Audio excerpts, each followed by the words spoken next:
Hi,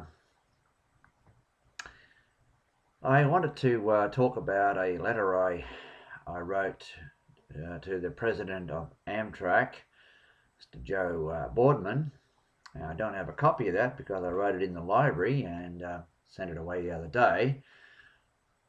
But of great importance, let's say, is that my wife and I were travelling on what turned out to be an extremely enjoyable 15-day AMTRAK USA pass holiday when we boarded a train at Detroit and came across a very officious young or youngish woman conductor who turned out to be very difficult to deal with and wanted to charge us $68 each for the trip that we had already paid for. In a sense, we had the pass with us. We were able to demonstrate that.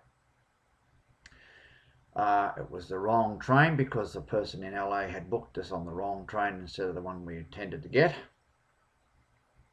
However, we went through all of that, just showed the printed itinerary and discussed everything. Well, then she put us on to a supervisor, I guess, or somebody else in, I don't know whether it was Chicago or wherever, by phone. I waited 45 minutes listening to music and so forth, and I finally got through to the person, explained our exact situation, and I went through a little bit of a pantomime, let's say. I said to the person, you know who I am. I said, now have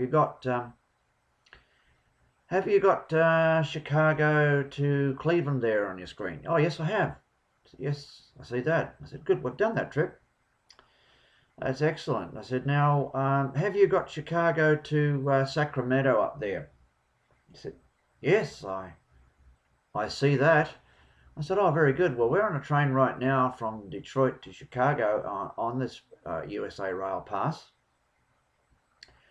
And the conductor didn't want to carry us at all and wanted to charge us $68 when I can assure you we're not trying to steal anything from AMTRAK. We're entitled to travel.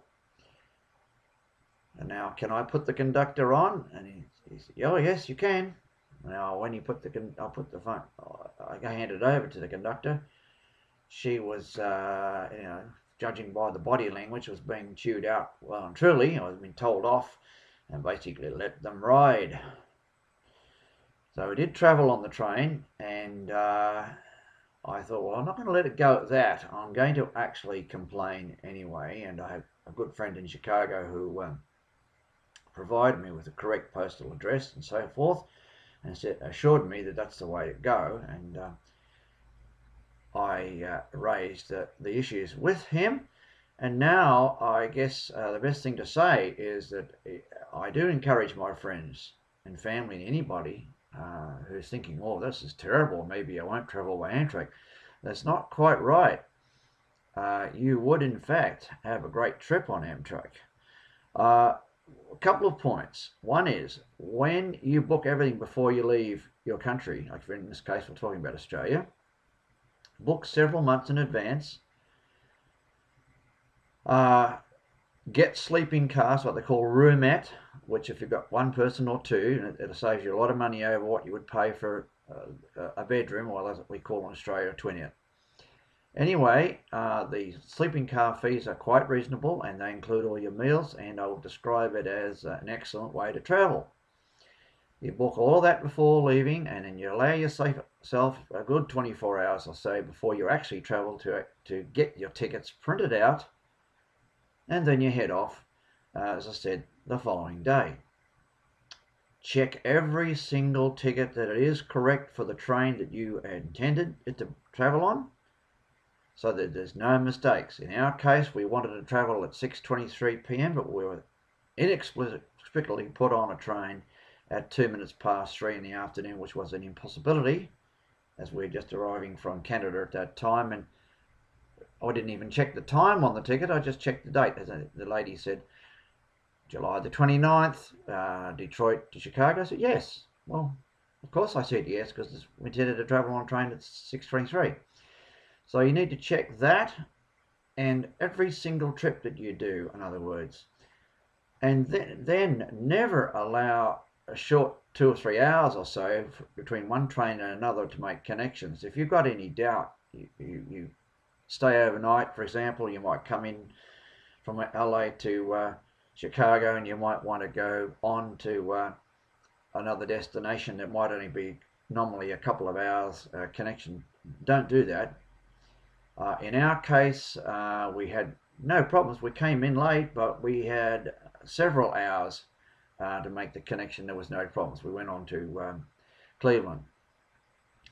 One of the trains, by the way, that does run quite a bit late at the moment is the Empire Builder, and it's a fine train trip to take, but make sure you've got 3 to 4 hours between the arrival time in Chicago and the departure time to wherever else you want to go.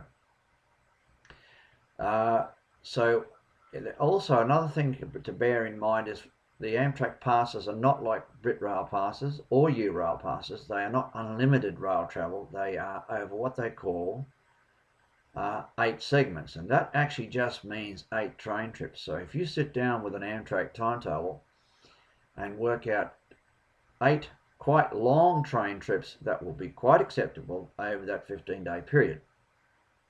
So I would conclude in a positive manner by saying to people, go ahead and do that, bearing in mind the issues that I have just addressed now, and you'll have a wonderful holiday. And the trains are fine. The dining and lounge cars, particularly the Superliner trains, are excellent.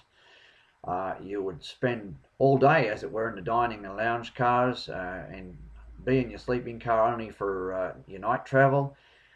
You'll find basically that Amtrak is a wonderful way to get around America, and you would have a good time. So I would leave you with that thought, and by all means, I wish you all well, and do enjoy your travel over in America if you go. Bye now.